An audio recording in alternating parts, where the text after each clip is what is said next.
क्षेत्र माहूर शासन अधिकृत आवाज प्लस या ॲपच्या माध्यमातून नोंदणी करत असताना घरकुल लाभासाठी पात्र असताना देखील ॲपच्या तांत्रिक अडचणीमुळे नोंदणी न झाल्यामुळे जिल्ह्यातील लाभार्थ्यांना नोंदणीकरिता मुदतवाढ अशी विनंती मनसेचे जिल्हाधिकारी रवी राठोड यांनी जिल्हाधिकारी राहुल कर्डिले, मुख्य कार्यकारी अधिकारी मेघना कावली यांच्याकडे निवेदनाद्वारे केली आहे।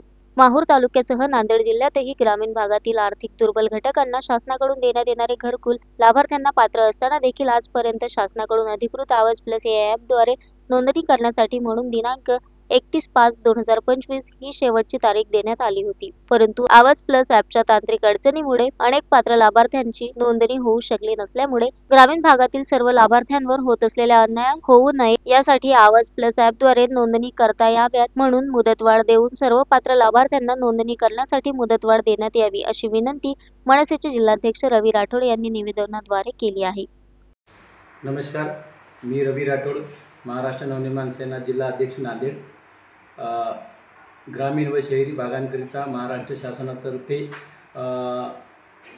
आवाज प्लस जो ॲप लोकांकडे देण्यात आला होता, तो ॲप हा मुळात त्या वेळेत त्या कालावधीमध्ये शासनाच्या आदेशानुसार सर्व लाभार्थ्यांनी आपापल्या राहत्या ठिकाणावरून ऑनलाईन घरकुलसाठी मागणी त्याच्यामध्ये नोंदणी करायची होती।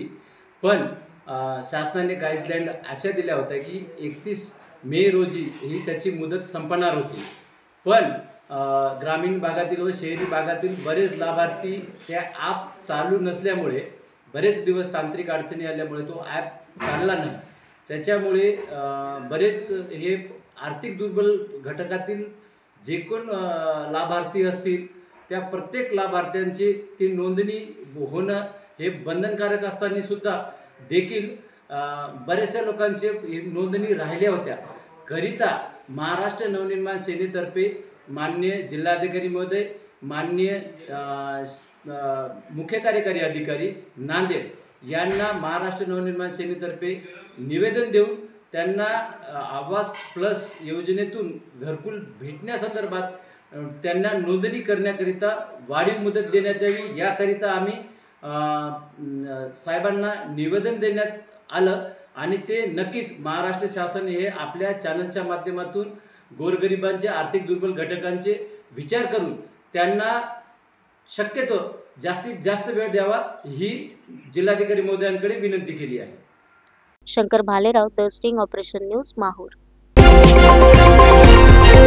द स्टिंग ऑपरेशन न्यूज, सत्याचे दुसरे नाव, अन्यायावर लेखणीचा घाव।